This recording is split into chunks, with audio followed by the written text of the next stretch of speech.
This happened to me my freshman year of college. Tinder was new, and everyone at my university was on the app. I joined to see what all the fuss was about. Looking through profiles, I found a few guys that were really interesting, and this one guy in particular caught my eye. We will call him Walter.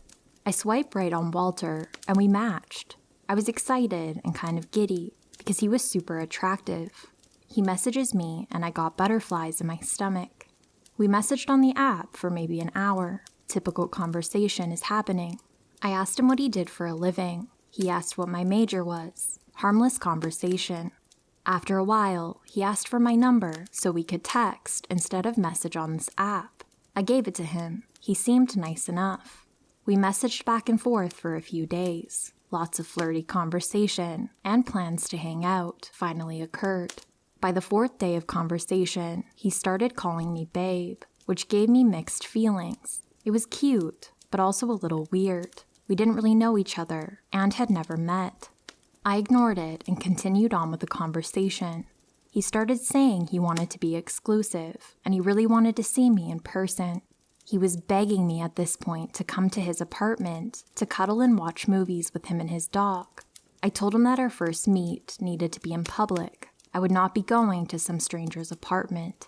He said I was overreacting and kept begging. I ignored him for the rest of the night. The next day, he apologized and said he understood that we needed to meet in public, so we made plans that weekend. The weekend came faster than I expected, and it was the day that we were supposed to meet. Something just felt off, and I decided to back out. I texted him apologizing, saying my mom wasn't feeling well and needed me to come home to help her with some house chores. This made him annoyed, and he said, "Your mom is a big girl. If she needs you, she can call you. Just come over, and you can leave whenever to go help her. I really want to see and kiss you." I told him no, that I would be staying with my mom that weekend, and that was that. I only lived about 30 minutes from home, so I actually did go home to see my mom that day. After what he said about my mom, I started ignoring him, and the texts started rolling in. Text after text. "Babe, I'm sorry. Please come over. Babe, I miss you. Are you going to come over?" I planned on replying the next day that I was just busy with my mom. Then he starts calling me. I had a total of 45 missed phone calls within a 2-hour period. He left voicemails saying that he was sorry, and he just missed me and wanted me to call him back. Similar voicemails continued almost the entire time I was home. My roommate texted me shortly after I finished dinner with my mom and asked if we could go out that night. I agreed and went back to my university dorm. Suddenly, the calls from Walter started to increase again. More texts, voicemails, and he started messaging me again on Tinder, asking why I wasn't replying to him. I wasn't planning on replying until I got a message on Instagram that said, "Why didn't you tell me you were coming back to town tonight?" Getting this message really freaked me out. I replied to him and said, "Sorry, I've been busy with my mom. How did you know I was back in town?" He said, "Well, I checked your Tinder, of course." Tinder doesn't tell exact locations, but has a within 1 mile message. This really freaked me out, and I messaged him back and said that he was being really creepy. He seriously had to be constantly refreshing my profile to see the distance change. The messages, calls, and voicemails continued. All were him now apologizing for making me feel weird about him knowing where I was. He was just worried about me. We had been texting for less than a full week. I told my roommate about it, and so we decided to stay in that night. The last straw for me was getting a message saying, "Look, I'm really sorry. I'm outside your dorm with flowers and chocolates. Please forgive me." Oh, hell no. I called campus security and told them about this guy, and they never found anyone waiting outside any of the doors. I'm assuming he was in his car waiting for me to reply. I blocked him on all socials, phone number, deleted Tinder, and have never been back on since. I have seen him once out and about in town, but he's never recognized me, thankfully. Walter, if you ever read this, I'm glad we never met. Thank you for making me second guess every single guy I find attractive.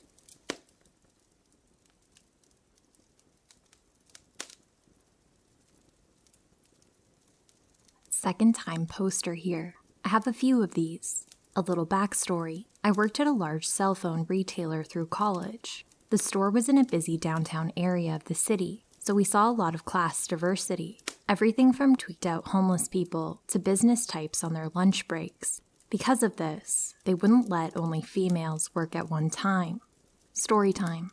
One rather slow morning, it was just my boss and I working. He was in the back office doing manager work stuff, so it looked like I was the only one in the store. This guy comes in asking about our phone plans. As I'm going through the sale, he kept getting increasingly nervous. By the time I checked him out with his new phone, he was weirdly giggle smiling and fidgeting. I thought that he might be nervously gearing up to ask me out. As a socially awkward individual, I expedited the checkout process and quickly excused myself to the back office to hide out. I'm sure anyone in customer service can relate to not wanting to awkwardly turn down people who may hit on you in your place of work. He left. My day went on as normal. Then the phone call started. I answer the phone. Hello, this is blah blah blah. How may I help you? Just breathing. Hello? Breathing intensifies. My mind goes to the awkward guy early this morning, but I try not to jump to conclusions. Maybe it's a prank call. About an hour later, it happens again. I hang up immediately and tell my manager, who offers to answer the phones. About an hour later, my manager comes out and says someone's calling with a question, and they worked with me. Normal stuff. Hello, this is breathing. I motion to my manager, handing the phone back. He puts the phone to his ear, hears the creep, and just yells, "Oh, what the hell? Don't call back here." The next few days, my store starts getting phone calls asking for me, always responding that I'm not working and can't say when I'll be back. I start getting walked to my car after every shift. Then, on day 3, after a morning of multiple calls, this guy just shows up. Just one male coworker and I working all day. He walks in with a to-go bag of food, important for later, and starts perusing the headphones display on the wall. I motion to my coworker, "This is the guy, red fucking alert." Hero coworker jumps up and helps the guy. "Hey man, what's going on?" This guy was no longer the normal awkward guy from a few days ago. He was calm, eyes opened way too wide, creepy smiling at my coworker, not paying any attention to me. "How much for the headphones?" Hero coworker starts awkwardly keeping up his customer service, asking about which ones he may want, etc. This guy just stands there, saying nothing. Solid 20 seconds of not answering his questions, just creepy stare. Then, he turns without a word and walks out, the entire time not looking at me. Once he leaves, my coworker tells me to go to the back and call our manager. I'm spooked. My manager says if he comes back, tell him he's banned from the store. Not even an hour passed, and he's back, to-go food in hand. This time, the store is busy.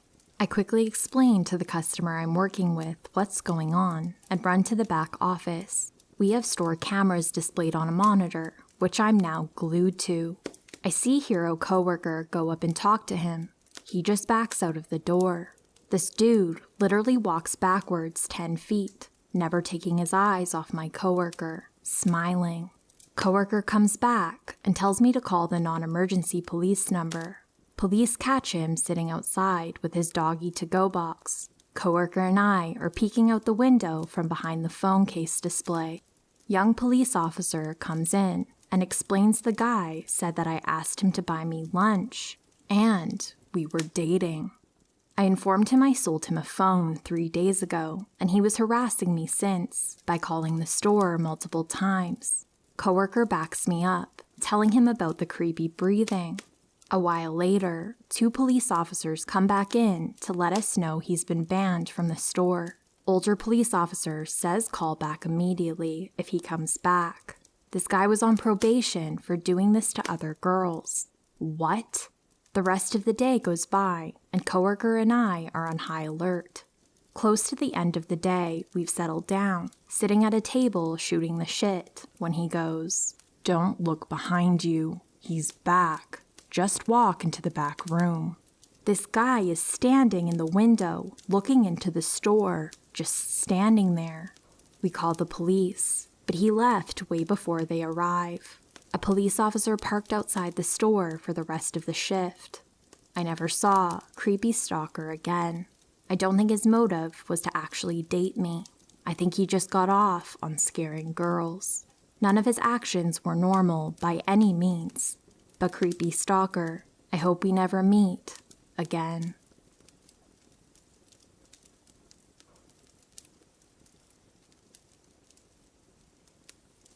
This is going to be a slightly long story, so please bear with me. This is from my sophomore year of high school. Take in mind that some of the reasons why the whole scenario lasted so long was because I was extremely shy and was having problems with extreme anxiety. This whole experience has helped me learn to speak up for myself. It was the beginning of the school year, and I had gym class as my first period. I went to class normally for a few days, but I had noticed that some girl had been staring at me off and on. I didn't think it was anything to worry about, a big mistake on my part. One day, before class started, we were all hanging out in the corner of the gym, listening to our teacher's story of how he tripped and fell in a huge puddle of mud. I was sitting on a pile of yoga mats, staring off into space, but still paying attention. I then heard a girl's voice say, "Teacher, I have a story to tell too. I finally have found my best friend that I haven't seen in years, and she doesn't even recognize me." I was snapped out of my staring spell, and I looked towards the voice to find that she was pointing directly at me. I foolishly said, "Oh, no, I remember you," and read off the name that was written across her gym shirt, Ellie, because I didn't want to seem like a jerk for not remembering her. Ellie instantly brightened up that I remembered her, and then proceeded to lift herself up onto the yoga mats and sit uncomfortably close to me, enough that our entire bodies were squished together. I didn't say anything because I didn't feel like it was necessary to cause a huge problem out of this, because there was obviously something up with her mentally, and I didn't want to be a dick about it. The class went on, and Ellie and I were not in the same group, so I didn't have any problem with her that day. The next few days, we didn't have any assigned class groups, so Ellie was trailing behind me like a dog.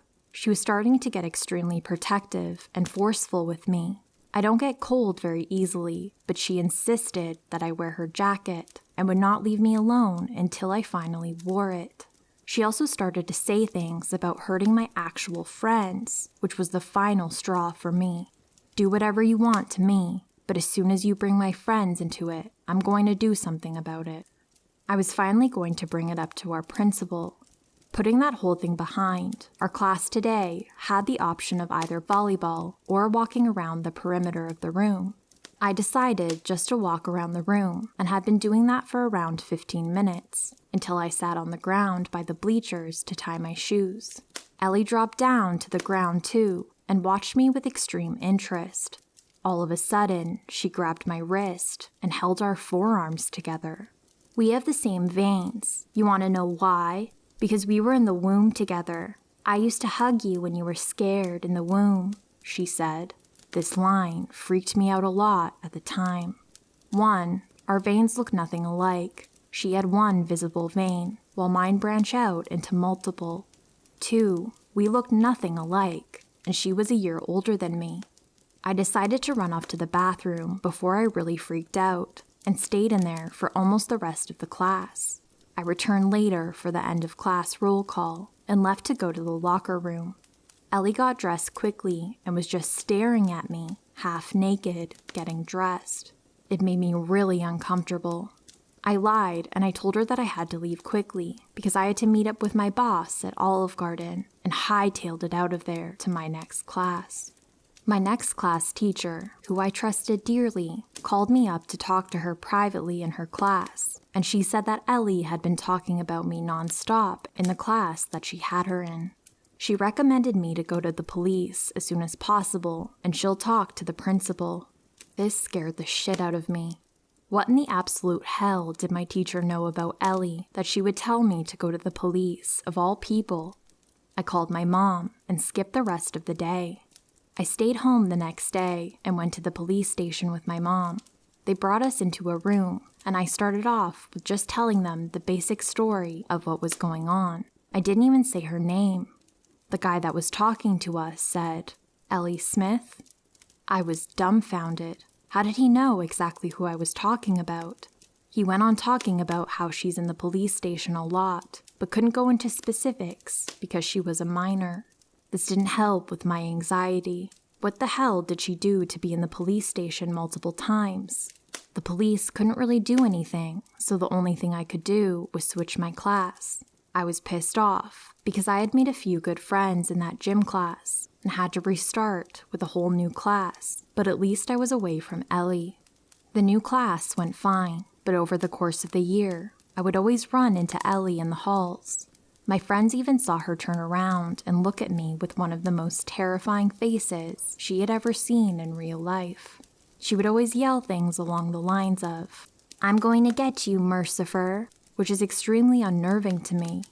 I didn't want her near me or my friends, so I began stepping up and telling the vice principal himself whenever one of these incidences occurred.